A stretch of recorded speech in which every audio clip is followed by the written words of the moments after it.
Assalamu alaikum everyone. Assalamu alaikum. Welcome to another podcast for Qyssa. This is a very special episode. It's dedicated to all the mothers out there on Mother's Day. And we've got an amazing lineup of Inspiring mothers and their stories. This special episode is powered by and it's brought to you by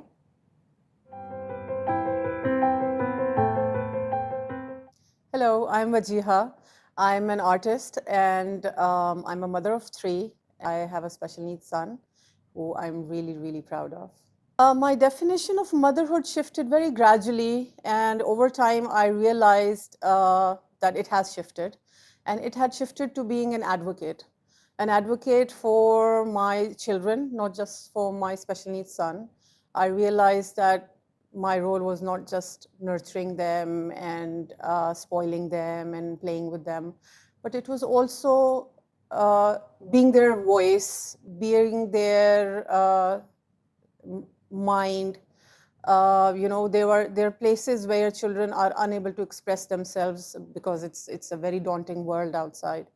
So these spots, these places are, where you need to realize that this is where you need to be the sound of your child. Especially my son who has nonverbal autism. He was diagnosed at the age of 3 and he's 13 now. So I have realized that I am his voice, not just for expression, but for each and every little that the kids make. I have to do that too for him. So, these little things. And I mean, along the way, you realize that, you're actually enjoying doing that for them. And especially when they share with you with their expression, well, he shares it with me with his expression, that how I've completely understood him and I've exactly said what he really wants. I think it's resilience. Resilience is something that I have learned from my son. How you fall, you get up, you dust yourself, put your shoulders straight, and you get going with whatever you were doing. Without thinking whether it was good, whether it was bad, whether you've hurt yourself or anything, but just keep going. So I think resilience is something really that I have learned from my son. I see that in him every day, because obviously he can't speak, he can't express himself, and he has fine motor skills issues, but he manages somehow one way or the other. If he needs a biscuit from the cupboard, if he wants water, if he needs to go to the toilet, if he's sleepy, if he has a headache, if he needs attention from me, he will come and he will start playing with my hair. So, I just learned from him that there are no obstacles that can stop you. Well, I think for a special needs parent, grief is not an option. It is not even there on the shelf for us, And after some times you realize you don't even want it. Because gratitude is something that keeps you going every day. It gives you strength, it gives you energy, it gives you something to look forward to. Grief would be something that would be keeping you back. Very earlier on, when Josefa was diagnosed, I met a mother whose child did not have arms and he couldn't walk. So he would use the stumps of his arms to crawl on the floor to get him to places. And he was only 3 years old, that child. And she said something to me which just stuck with me all my life. And I go back to it every time I feel that I'm going down. And she said that when my child was born and I saw that he didn't have any arms, the first thing she said was, God, you have given me this baby, now it is mine. Please don't take him away from me just because there is something missing from him. So that was something that has always stuck with me. And I am so grateful that God, Allah Ta'ala, has given me a child that I can love and care. And, we are buddies, like we're partners all day long. All the respect and love. That's all. That's all that special needs people need anywhere in the world. Where they're children, where they're grown-ups, these are the only two things they require: respect and love. If you look at anyone outside in public, they're making sounds that you have not heard, or they're behaving in a certain way that you're not used to it. only just smile at them. And you would be amazed at what message that gives to them and what they perceive. It's amazing. I mean, they feel accepted just by a smile. Just by a smile, you can make all the difference in the world for them. So respect and love is what I want the world to see when they see a special needs person. Don't feel sorry for yourself. There is nothing to be sorry about. Your children are your children, and they're going to be like that. Nothing in the world is going to change that. And trust me, every child is different. Every child comes with their own challenges, with their own packages. Doesn't have to be what a special needs child has or doesn't have. There's nothing to feel sorry about. Just treat them just like as your other children or other people have their own children. Parents who are parents of special needs children, don't take other people for granted. People around you, people who are your immediate relatives, let them, in your child's life. Let them, give them a chance to love them, show them respect. Don't be afraid of anything. Just give them a chance. Don't take them for granted. Don't think that I'm a special need parent and people should understand. Show that you care about them because you want them to care for you. So always keep that in mind, that you need to let your immediate relatives, your friends into the lives of your child and not take them for granted. मेरा नाम नाहिद मलिक है, मैं 60 years old हूँ और मेरे 4 बच्चे हैं, 3 बेटे 1 बेटी माशाल्लाह, और मैं कैंसर और लाइफ सर्वाइवर हूँ।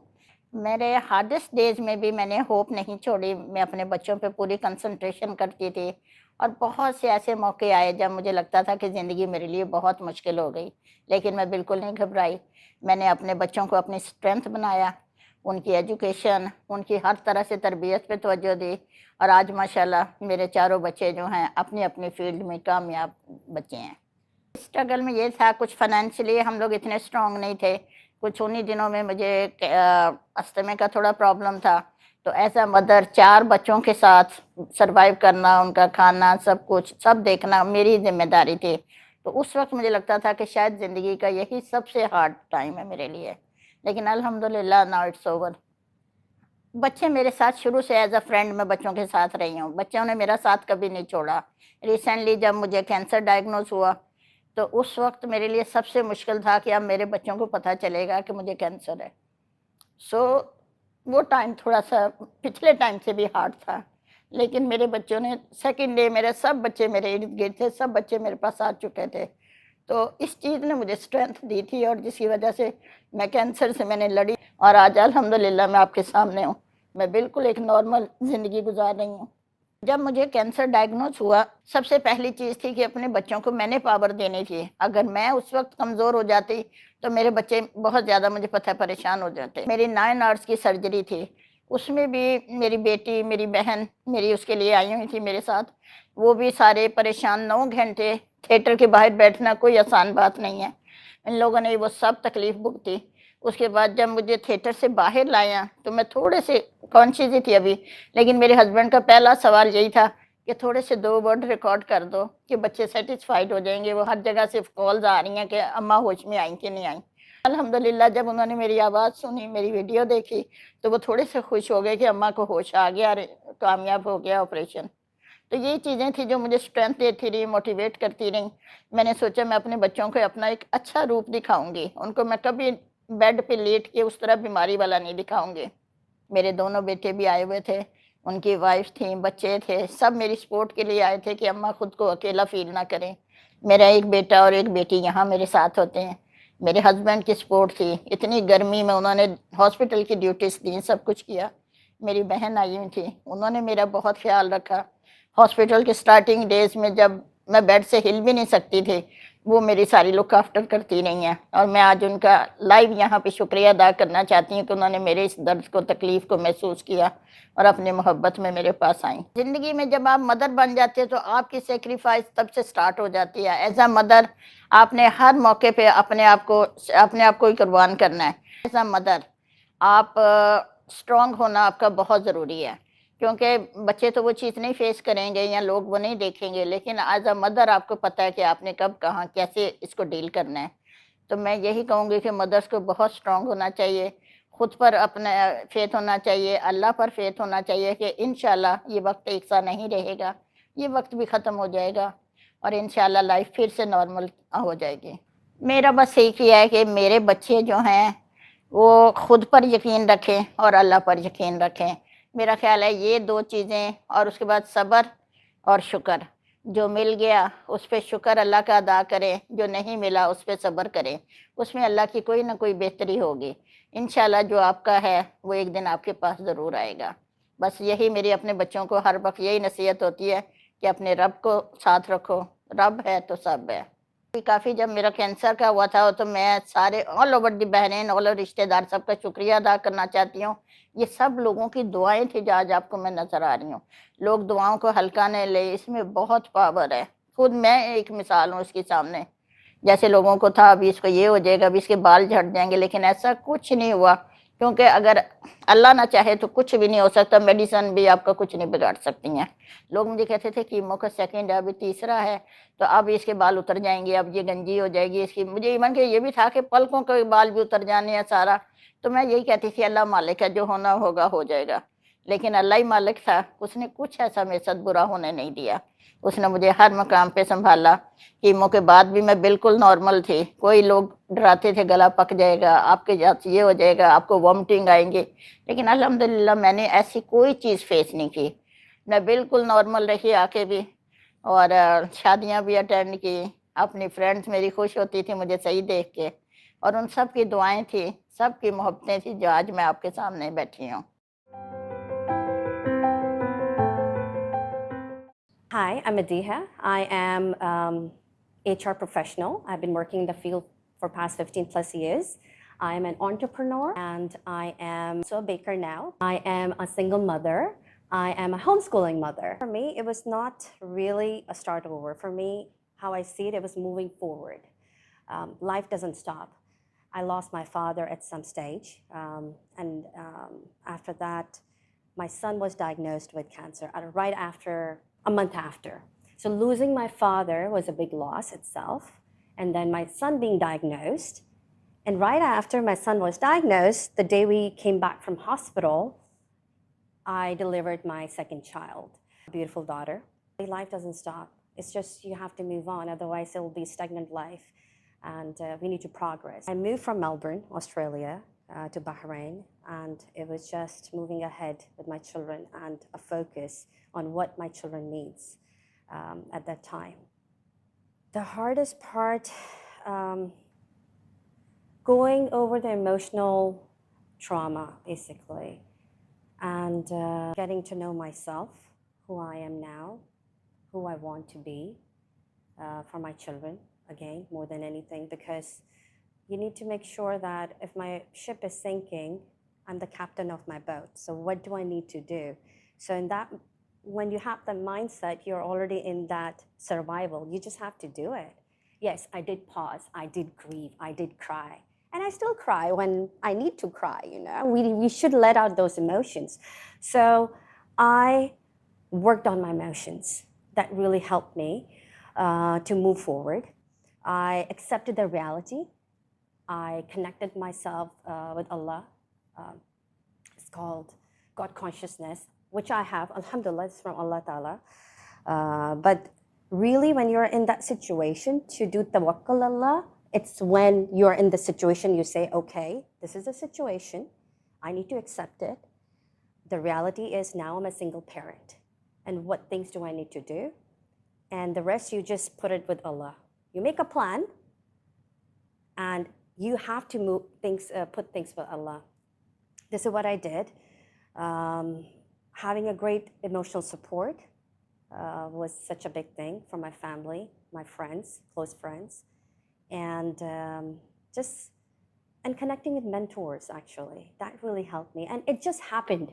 You know, when you have this niyat that, okay, now my focus is how I can take my responsibilities that Allah has given me. If I'm in the situation, this is qadar Allah. Allah knows. He put me in the situation. So now I have to perform my best. In HR field, you're always evaluated, right? With the performance evaluation. And your manager is always testing you. So for me, because I had this background, HR, I could resonate with that. Okay, now Allah is testing me. I just have to do my best in this situation for the children. A good marriage can make you, or bad marriage can break you. So it's having a good manager. Again, you will have a hell of a time, a difficult time at work. And if you have a good manager, you will grow. So already that part of my marriage, I knew that, how is it? But then accepting that reality that my son was diagnosed with cancer, that was the most difficult part for me. How the series of events that happened, losing my father, and then my son losing his eye. He had cancer in his eye. There was something I was seeing in his eye. I took him to doctors, and the first doctor said, oh, there's nothing wrong with him. But I was able to see something in his eye. Then I took him to another doctor in Melbourne, I'm talking about. So they said, no, there's nothing wrong with his eye. And I'm like, I can see something in his eye, which is not normal. Okay, I came back, I couldn't still sleep, and they were saying, oh, maybe you just lost your father, maybe it's because you're pregnant, you're expecting, so there's a lot of hormones going on, maybe you're depressed, and you're just seeing something which is not there. But I believed in what I could say. Then I went to the third doctor and I said, can I have a specialist, because I do see something in his eye. So I didn't give up on that. And then finally, when we took him to the specialist, and he just said, oh, there's something nasty is happening here. And from there, we just learned that, okay, he has cancer in his eye. And in that process, in 15 days, he had to they have to remove the eye. So in this whole journey, what I learned, that, indeed, we belong to Allah and we will return to Him. So I lost my father, who I cannot go back and, hug him, smell him. But with my son, he's still there. And he is amana, So we all are amana of Allah. Allah took his eye. Allah could have taken something else from him. But my son is still there. So the fact that my son was still there, it was a big learning for me about this reality that, okay, we all belong to Allah and nothing is in our control. Everything is in Allah's control. We plan, but He's the biggest planner. And then Allah Ta'ala gave me a beautiful daughter. Like the day my son was discharged, I again had to go to the hospital and, delivered a beautiful daughter. So this was my biggest learning about what is life. This is just dunya. We plan, but He has the best plans. So we should leave our plans with Him. We should plan. We should take our action, but again, we should leave with Him because He knows best. This journey, when my son was at the hospital, we used to have therapists. They would come and assess the parents, how's the mental health. And she asked me one question, can you tell me one thing about your parents, each? I said my father was he was a brave man, because I had lost my father by that time. And my mother is very patient. She said, okay, that explains. I can see that in you. Okay, so now I'll give you another example. Last night, it's a very small example. I was dealing with my daughter. She was throwing some tantrum, and I would just be patient. I was just listening, and I was just listening to her problem. Instead of me talking, I was just making sure that I'm there for her emotions, what she has to express. And when I got back, I came to my son, I gave him a big hug, and it was right before bedtime. And he said, Mom, you're a very brave woman. I said, okay. Why would you say that? How would you? Your heart have patience, and you have a lot of courage in you to deal with, how you dealt. So what I'm trying to say, children are always watching, and we are product of our parents as well, their behavior, their action, and what environment we are in. So as a parent, as a single parent, I make sure that I'm very conscious of how I model my life. And my all parenting style is by just modeling. And children are always observing. They know what his mommy is up to. Oh, they know mom's struggles. They see, you know, I go out, I work, I come back, I just, even if I'm tired, the smallest thing is you're tired, but you still have to get up and you have to do what you need to do. It is very, they can see it. And the more conversations you have with them, they understand, and then they are themselves able to label it like, okay, yeah, this is very brave. If my son and my daughter and my son, they share something, and I tell them, okay, you know what, Ali, my son, that was brave of you that you were kind to your sister, regardless of whatever. And then you tell them, you were very brave, thank you. Or Ali, his own story of you're so brave. This is what happened, his personal journey. Amira, just the fact that, you know, I have to leave my children and I go out and I work and I make sure that I bring some bread on the table, they see all this. So I don't think that we need to advocate that. It's by your action. And this is my way of parenting. Just do what you need to do. Don't do the talk, do the walk. This is how they learn. Actually, during this journey, what is very important that I learned to handle your emotions is that I worked a lot on myself. I read so many books on inspirational mothers who are out there. I did different programs. I did parenting mentoring program, and for myself, so I can be a better parent. So learning these skills, I think it's very important, which I think we do financial planning, we do business planning, but we really don't do parenting planning, you know? So that was something, it was always stuck with me, even when I had my first child. And before, actually, I just started taking parenting workshops just to understand where I'm heading. So the more knowledge we have, because first it's just a data, you're entering data inside in your mind, like, okay, you know what, I'm gonna become a parent. This is how it may look like, it may not look like. But after some time, the knowledge can become, or it should become, once you internalize, it becomes beneficial knowledge, because when you apply that in your life. So all those tools that I learned, it helped me to become a better mother, and it's just ongoing journey. Shameen and Sabah are doing a great job bringing together all their qissas on this platform. Their qissas are like the most amazing, and not just the qissas are amazing. I like the way they're doing that. They're handling the podcast. I hope you guys continue to watch it, and there are many more interesting topics coming up. I would say thank you very much. I think it's such a beautiful platform for all the women out there to come and speak their heart out. And it is very inspiring. It is very womanly empowerment that is needed in our community. And it needed for myself at this stage. And it was very difficult to honestly speak about myself, but I think it's a start to many new journey now. So I really appreciate that. Come forward, आपको अपने पास कुछ भी ऐसी चीज़ है, कोई किसी भी type का इल्म है, किसी भी टाइप की कोई नॉलेज है, आपको उसको लोगों को देना चाहिए, चाहे वो कुकिंग से मुतालिक हो, किसी बीमारी से मुतालिक हो। मैं आज ये जो कर रही हूँ, मैं लोगों के अंदर से कैंसर क्या नाम, ये खौफ का नाम है, मैं उस खौफ को कम करना चाहती हूँ। ये ज़रूरी नहीं हर कैंसर जो है उसमें उसका एंड वही होता है जो लोगों के माइंड में होता है। कुछ कैंसर सर्वाइवर भी होते हैं जो मैं आपके सामने बैठी हुई हूँ। Thank you everyone for joining us in today's Mother's Day special. Thank you so much for all the love that you give to Qyssa. See you next time. See you.